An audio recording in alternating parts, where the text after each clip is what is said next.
Voy a exponerles los inicios y la trayectoria de mi historia empresarial. El tema de hoy es emprendimiento empresarial. El objetivo principal es resaltar los logros y ejemplos de mi vida, la de mis mentores, que son mis ancestros, que son un orgullo para mí. Les relataré los emprendimientos y las ganas de luchar por los sueños de una numerosa familia de arraigos campesinos y comerciales. Son ejemplos de vida en épocas limitadas al conocimiento, donde no se disponía de medios tecnológicos de hoy. O sea, era mucho más complicado, pero salieron adelante. Que son mis abuelos, que son empresarios hechos a pulso. Mis abuelos paternos eran personas acomodadas, pero eran campesinos. Mire que como pueden ver acá, miren, no usaban ni zapatos. Este era mi padre y estos son los abuelos maternos. Estos eran con muy poca educación. Tenían dinero, pero poca educación. En cambio, los abuelos maternos, pues se nota la legua. Esta era la forma de vestirse de ellos permanentemente. Y mi abuelo tenía, ellos eran de Jericó, Antioquia, y mis abuelos paternos de Pueblo Rico. Eran pueblos muy cercanos. Estas eran las fotos que normalmente se tomaban en la época, los matrimonios, y se ponían todos los atuendos domingueros, como le decíamos nosotros. Y miren la diferencia, ¿no? Mi abuelo todavía paterno sigue sin calzados, pero supuestamente era lo más elegante que podía tener el campesino. Y aquí están mis abuelos maternos. Mis abuelos maternos eran exportadores de café y mis abuelos paternos vivían era de sus fincas, tenían varias fincas, pero cuando llegó la Gran Depresión, conocida por la crisis de 1929, que fue una gran crisis financiera mundial. En ese momento tuvieron que salir de sus pueblos, porque prácticamente se quebraron. Tenía su exportación de café y demás, pues muchos de sus clientes quebraron y lógicamente perdió el dinero. Como podemos ver aquí, esto fue en Estados Unidos, donde las colas eran interminables buscando empleo. En ese tiempo, las recuas eran las que hacían de DHL o de FedEx y todos se transportaban a loma de mula. Las dos familias se vinieron, no en el mismo tiempo porque no se conocían, pero el tiempo los unía allá en cierta forma y después los unieron porque ellos viajaron desde esas ciudades a Anserma, Caldas, todos viajando a lomo de mula, con todo su trasteo y con todos sus miedos y tristezas de volver a renacer. Mis abuelos, me faltó aquí, mis abuelos paternos, cuando ellos se fueron para Anserma, lógicamente como perdieron también las fincas, entonces fueron donde un familiar en Anserma y le enseñó a hacer bocadillos y dulces. Y en esa época, entonces, mi padre los hacía, los vendía. Ese es el supermercado que ellos montaron cuando llegaron con los poquitos recursos. Y en ese momento era el supermercado más grande que había en Anserma.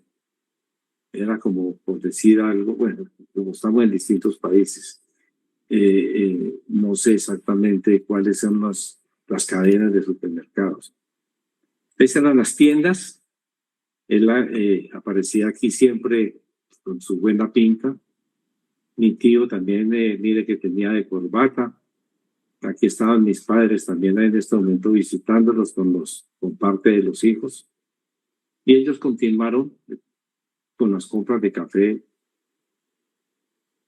O sea que ya a una menor escala.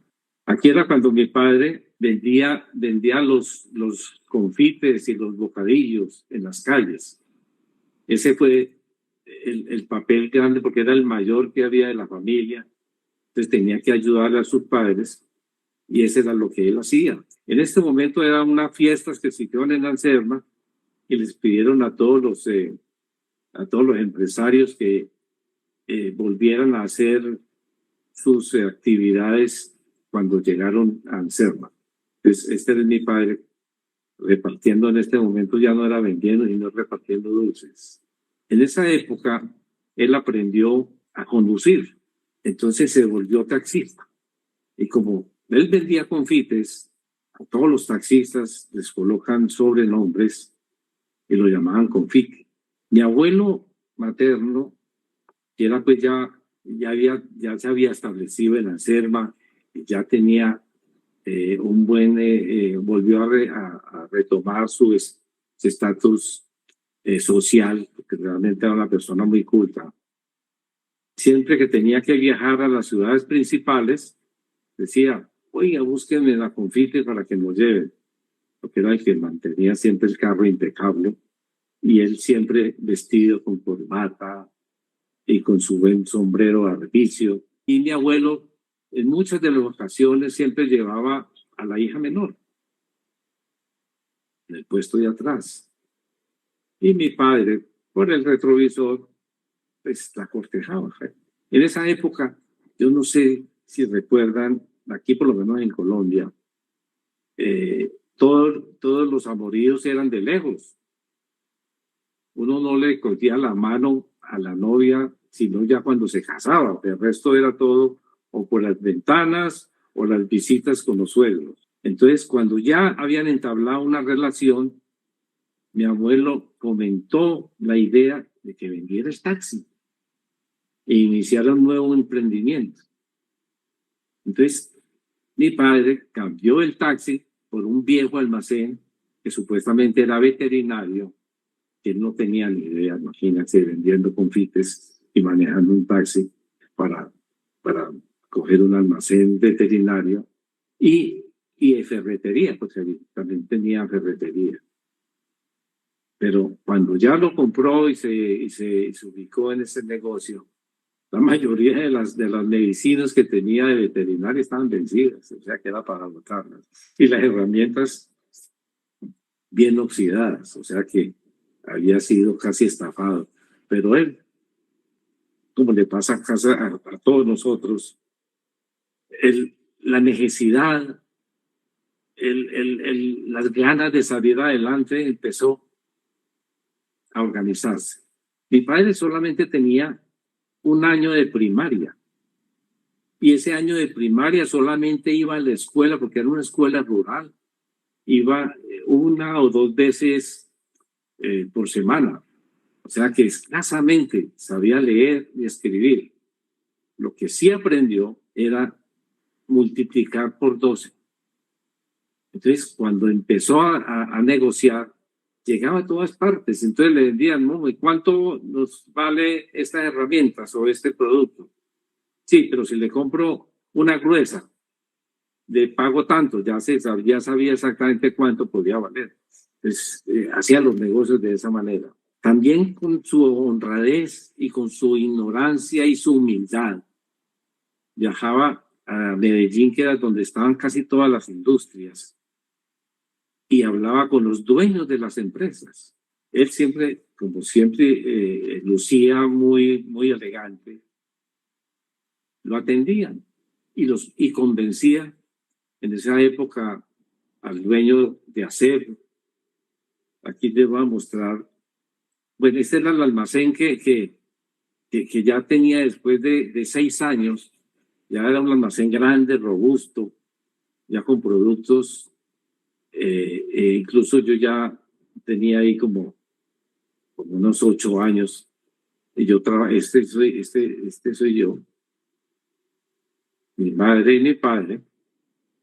Y yo trabajaba todos los fines de semana en el almacén y hacía de todo. ¿Qué no me tocaba hacer?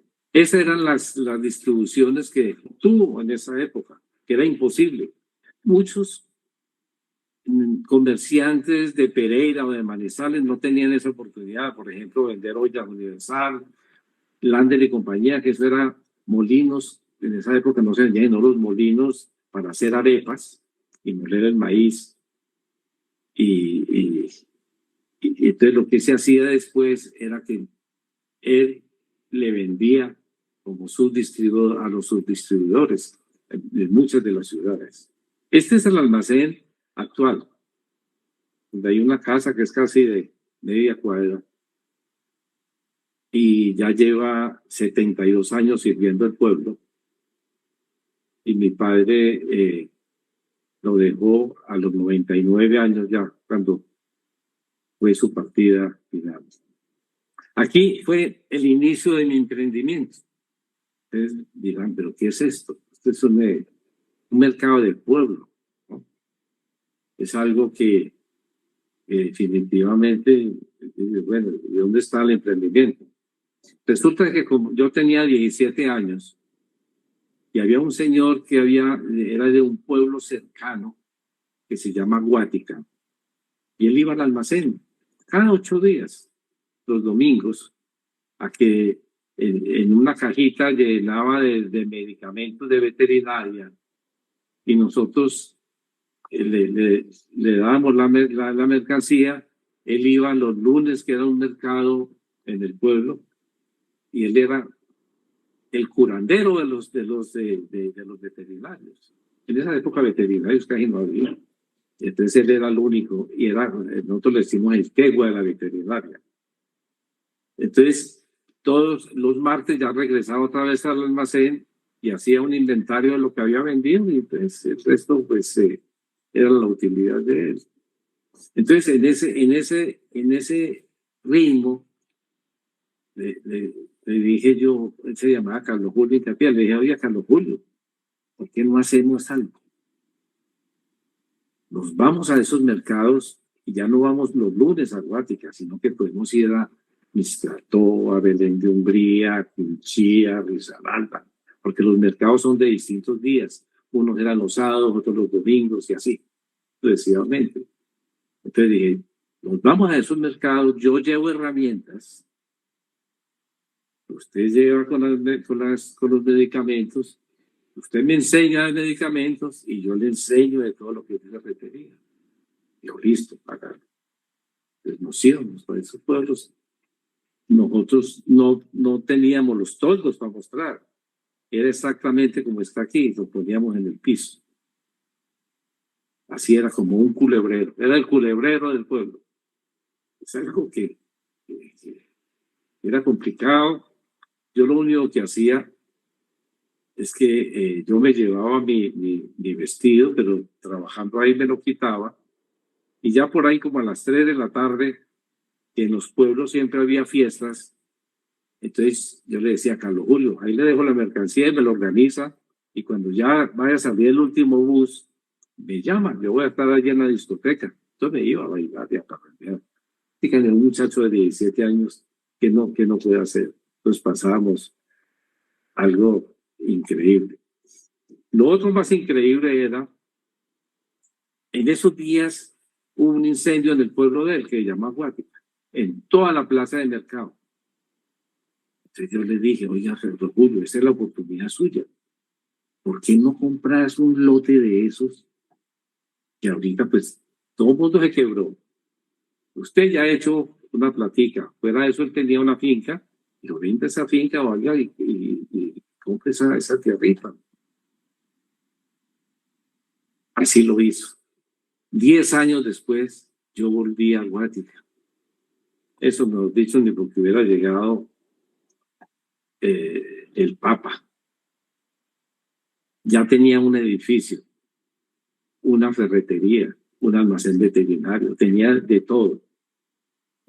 Ese sí era un montañero de pura cepa, pero una persona muy inteligente. Con esto quiero mostrarles de que no importa las dificultades que haya, mientras uno tenga ganas y quiera hacer y tenga sus sueños, a allá les llega. Aquí me pasó ya, eso ya fue en el año 1971. Como muestra, esta es mi pueblo, en esa época, mire, calles empedradas, gente muy elegante, y este es Bogotá, el edificio de Avianca. Cuando yo salí de Anserma, que era una provincia, que era Cabeza de León, llegué a Bogotá como cola de ratón, y como bien montañero, porque es que realmente uno en un pueblo donde no ha salido prácticamente de allá, y a los 20 años es una persona que se asusta por todo. Cuando llegué yo y veía ese edificio de Avianca, yo decía, ay, pues madre, ¿qué es esto?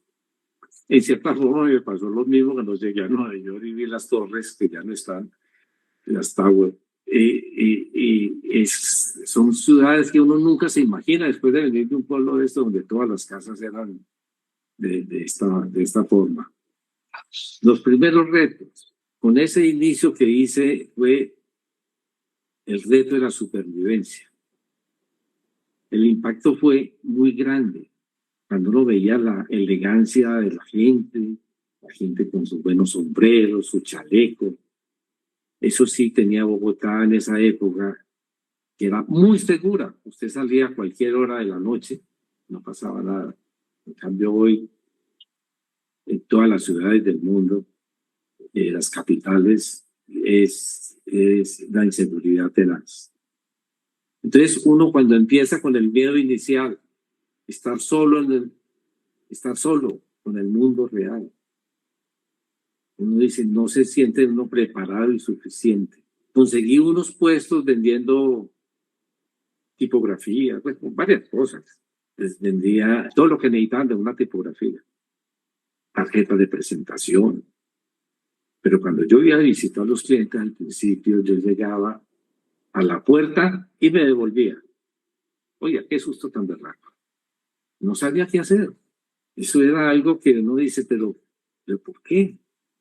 Pensé que vender era muy fácil. Y no crea, eso no es tan fácil. En la búsqueda de mis sueños. Precisamente cuando salí en 1971, aquí estaba mi casa, con mis padres despidiéndome y dando la bendición, porque dice aquí, este muchacho va a regresar en 8 días, ¿no? Realmente llegar en esa situación donde uno empieza a ver lo que es el peso del mundo encima. Mira que en esta obra muestra toda el transitar de mi vida, ¿no? La salida a los 20 años, el trasigar, donde lleva uno la carga, saber que tiene que sobrevivir por sí solo. El tiempo andando. Y uno dice, bueno, ¿hasta cuándo? ¿Hasta cuándo voy a encontrar el camino para poder desarrollar mis sueños? Esta era una parte de mis sueños, porque yo tenía en mente muchas cosas por hacer. Y entre ellas, tenía que vivir en el sitio que yo pensaba que era el mío.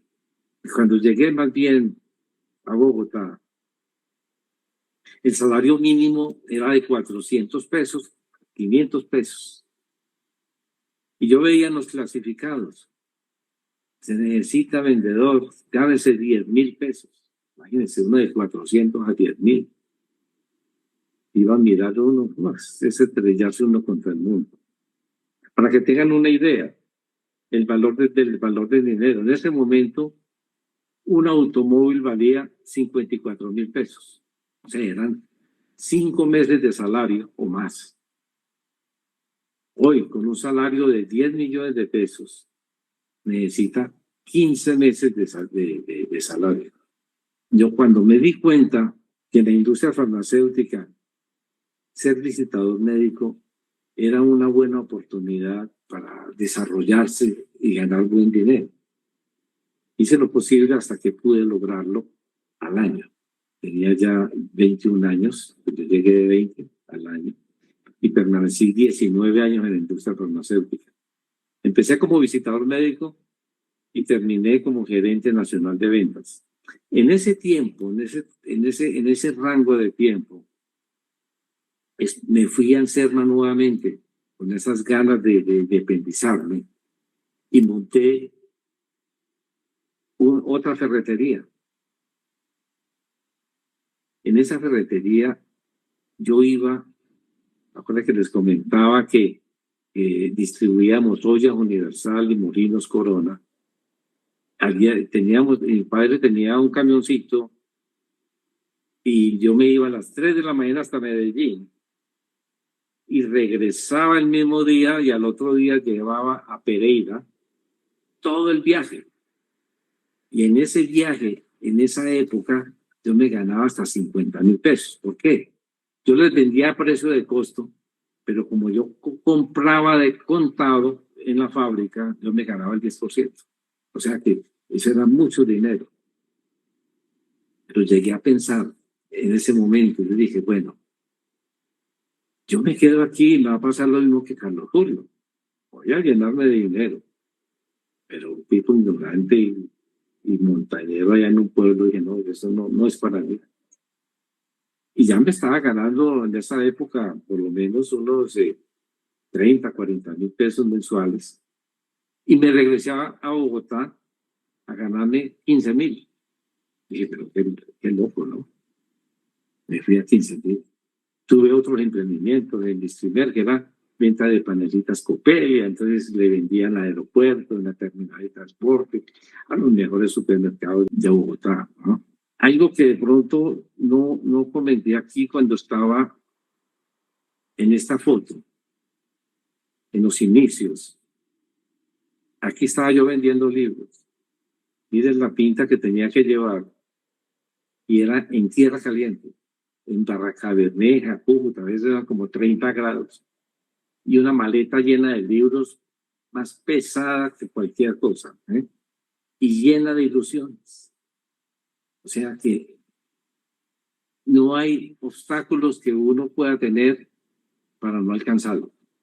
Algo que pude entender cuando estaba en la industria farmacéutica y cuando ya estaba de gerente, que tuve varios años, era el proyecto personal. El proyecto personal es algo que normalmente nadie hace. Es como la de la ley de la atracción, hacer un testamento de vida. El universo siempre está oyendo nuestras peticiones, solo hay que pedirlas y siempre las recibiremos. Hay algo importante aquí, que si uno anota todo lo que uno quiere, hace un listado. Eso lo dice incluso la ley de la atracción, hacer un listado de lo que usted quiere. Pero debes de colocar siempre las fechas. ¿Cuándo puedo yo cumplirlas? ¿A qué me comprometo? Si son demasiado grandes, de pronto puede darles una nueva fecha, pero el ideal es que usted luche por tenerlas. Como siempre quise ser independiente y la edad no me espera, eran 38 años en ese momento. Cuando yo tenía los 20, yo pensaba primero en el futuro. Yo decía, bueno, ¿qué va a pasar cuando yo cumpla 60 años? Hoy en día, en esa época, y menos ahora, la gente le importa un carajo saber qué va a pasar en el futuro. Yo decía, yo tengo que formar un patrimonio, tengo que hacer algo. Y es algo que, por ejemplo, yo les recomiendo a los empresarios que siempre sean empleados de su propia empresa para poder que coticen a pensión y tengan una alcancía ahí adicional para cuando tengan su edad de retiro. Pero realmente, cuando yo me di a los 38 años, yo dije, bueno, ¿qué va a pasar de mí si a esta edad ya no lo reciben aún? Porque está viejo. Hoy en día, se cumple 30 años y ya dice que está viejo. O si cumple 30 años, tiene que tener 10 especializaciones. Yo dije, no, esto no, me toca tomar alguna decisión. Es con visión, con pasión, con entusiasmo y capaz, o mejor dicho, desarrollar la capacidad para ver oportunidades donde otros no la ven. Porque es que normalmente uno las ve todo el tiempo. Es como el dinero. El dinero ahí está. No tiene que hacerlo. El dinero está.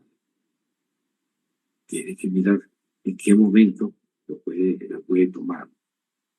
Todas estas reflexiones fueron para mí fundamentales.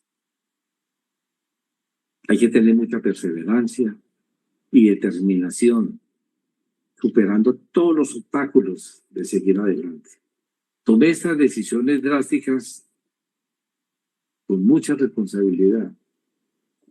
Aproveché en cierto momento que me retiré de la empresa.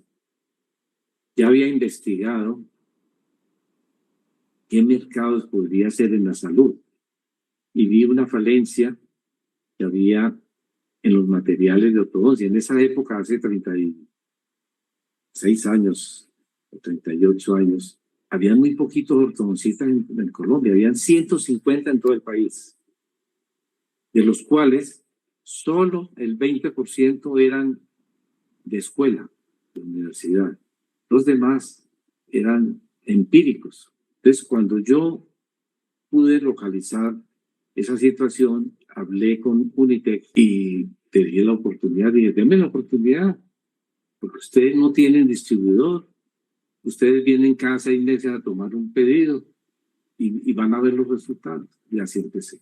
Monté la empresa en mi apartamento. Adicionalmente, yo tenía un apartamento primero como de 300 metros. Y cuando sucedió, lo vendí inmediatamente. En esa época se vendía de un día para otro, un fin de semana. Y me compré uno de 60 metros, uno pequeñito.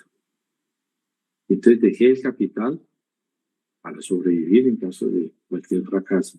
Pero ya tenía la vivienda. Hoy en día a la juventud no le interesa la vivienda. Hoy en día la juventud vive en el presente, no mira en el futuro. Nosotros los viejos ya todavía pensamos diferente. Entonces empecé en el apartamento. Yo mismo era el bodeguero, yo mismo salía a las ventas, me tocaba ir a todo el país a visitar los 150 ortodoncistas que había.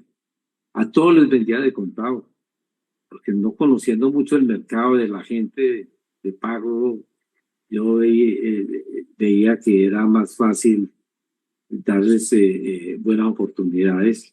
Entonces, y todo lo vendía de contado, con mucha paciencia y fe.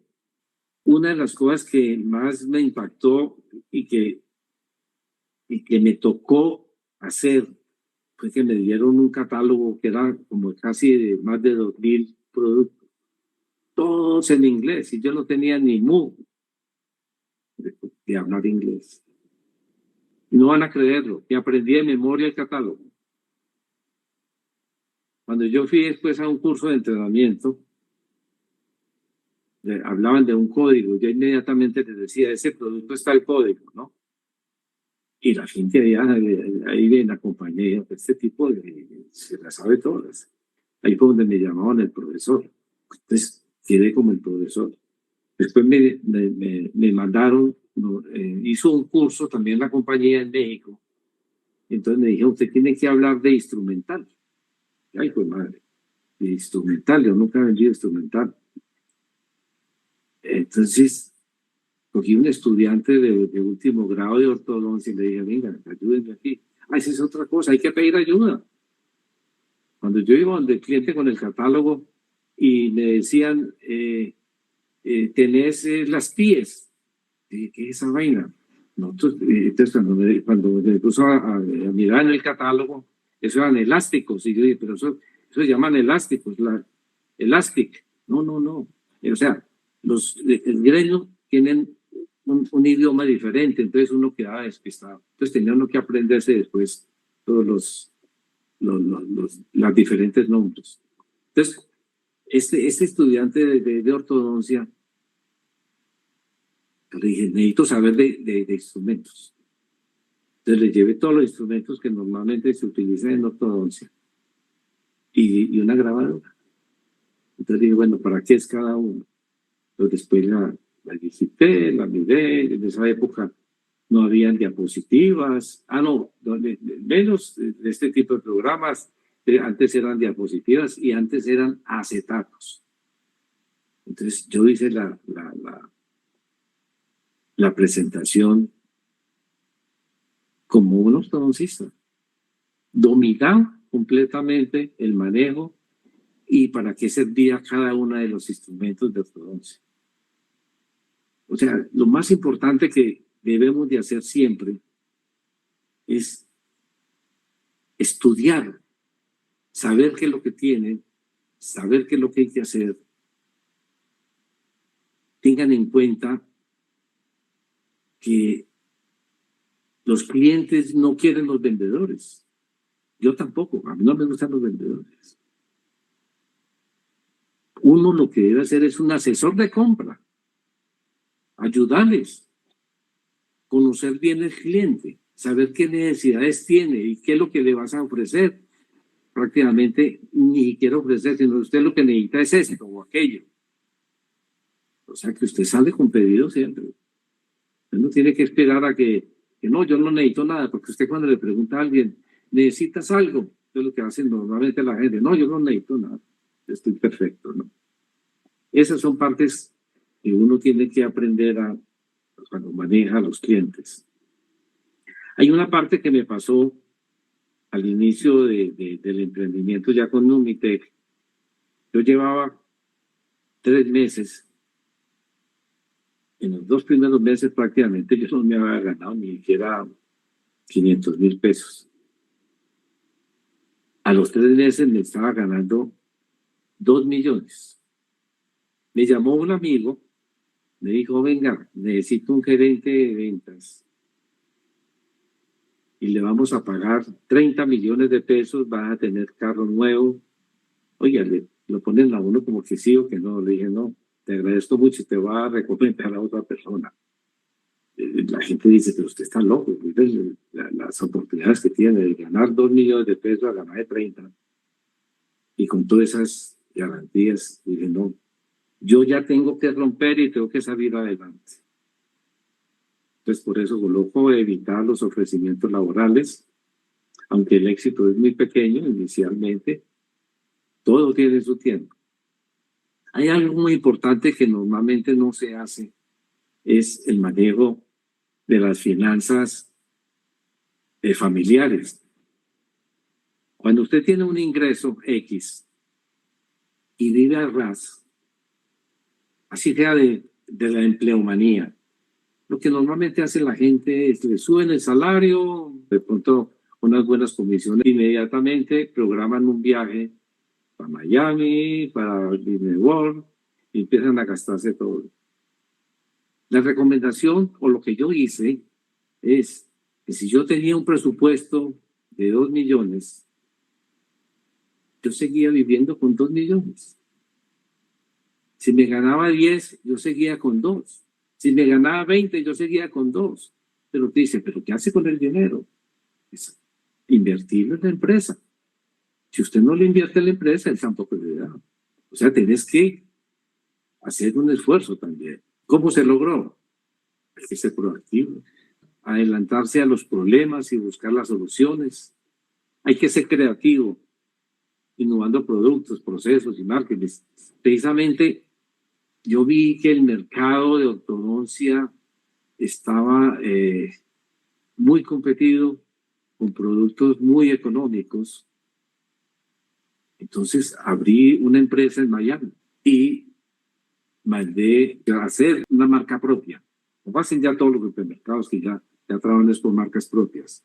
En esa época, entonces yo empecé con una marca propia y las importaba a Colombia. O sea, yo importaba de Miami a Colombia y lógicamente empecé a venderlos. O sea que yo ya tenía la competencia y eso me sirvió bastante porque mientras yo me ganaba en esa época un 25, un 30%, que hoy en día ya estas compañías no le dan a uno ganarse más del 10 o 12%. Yo me ganaba el 50% o más. Entonces hay que innovar, hay que mirar que uno no se puede quedar quieto porque el mercado se lo come a uno. Hay que ser persistente y muy paciente. Hay que tener un compromiso a largo plazo, incluso ante la adversidad. Miren lo que pasó ahorita en el año 2020 con la pandemia. Con la pandemia casi me quiebro. O por lo menos no me quiebro yo, sino que se quiebra el negocio. Y yo tengo el negocio en este momento ya con un gerente y más que todo es por la labor social, porque tengo hay gente que vive de la empresa, y a mí me interesa más esto. Yo ya no vivo de la empresa, o sea que me interesa es hacer una labor social con todos y que el negocio pues siga, continúe como legado, ¿no? Entonces, en ese momento de la pandemia, pues muchos de los recursos de la empresa se fueron. ¿Por qué? Porque había que pagar nómina, había que seguir pagando todos los compromisos y más de 6 meses parado, sin ventas, sin la gente que le debía a uno, pues también estaban fregados. O sea que esto fue una situación donde a mucha gente nos dio muy, muy duro. Pues siempre debemos de enfocarnos manteniendo la atención en las metas y cómo alcanzarlas. Por eso siempre cuando hacemos el testamento de vida tenemos que controlar y saber a dónde vamos y cómo podemos llegar. Aquí voy a colocar unos errores de los empresarios. Es muy común. La gente empieza a ganar dinero, que no pasan ya el teléfono, ya son reyesitos, no devuelven llamadas, viven que muy ocupados, que no tienen tiempo de nada y no escuchan a nadie. Se juegan de importantes. Se dan a los clubes y son los chachos del club. Les gusta mucho figurar.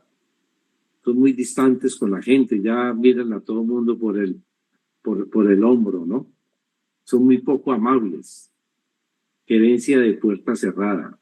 Cualquier situación, no, tiene que ser con cita. Dígale que me pida una cita, ahorita no lo puedo atender. Son lentos para decidir. Hay un problema en la empresa, déjenlos ahí, espere, verá que eso lo vamos solucionando poco a poco. No son imparciales. Investigan y leen muy poco. Recomendaciones. Revisar los cumplimientos del testamento de vida, como le decía ahorita. Tenemos que estar revisando, mirando. Y cuando ya vamos cumpliendo, tenemos que colocar otros topes más altos y más altos, porque si no nos quedamos siempre en la base. Ver las oportunidades de los momentos difíciles, en los momentos difíciles, como lo explicaba ahorita en el COVID. Hay oportunidades que se muestran, mucha gente, por ejemplo, fíjate, que tenían negocios de alimentos, entonces tenían domicilios, había muchos negocios que prosperaron precisamente en momentos difíciles. Tener la visión de resolver problemas reales en medio del caos, ser bien atrevidos, no temerle a nada, estar dispuestos a retar y a innovar, planificar correctamente, analizar siempre las tendencias del mercado. Hoy en día sí que es fácil, encuentras todas las estadísticas de ventas, de importaciones, de todo. Conseguir socios, inversores y financiación. Muchas veces toca hacerlo, o casi siempre. El principal socio que uno siempre tiene son los bancos, los más agiotistas del mundo entero, pero es la única manera de poder sobresalir en momentos difíciles. Aquí tengo unas reflexiones. Albert Pike es un escritor, decía, lo que hacemos por nosotros mismos muere con nosotros. Lo que hacemos por los demás y por el mundo permanece y es inmortal. Henry Ford, un visionario. El fracaso es solo la oportunidad de comenzar de nuevo de forma más inteligente. Dígame, ¿quién no ha tenido que empezar de nuevo? Mira aquí por el lado de colombiano, Mario Hernández dice, la vida es una oportunidad. Si usted no la aprovecha, nadie lo va a hacer por usted. La oportunidad no toca la puerta, uno tiene que salir a buscarla. Igual que Elías Digne decía, toda la adversidad que he tenido en mi vida, Todos mis problemas y obstáculos me han fortalecido. Y mira que este fue un personaje, por eso dice ahí el doloroso camino de Walt Disney. Tuvo muchos fracasos y todos los aciertos del mundo. El reto es que construyamos la historia del futuro. Muchas gracias.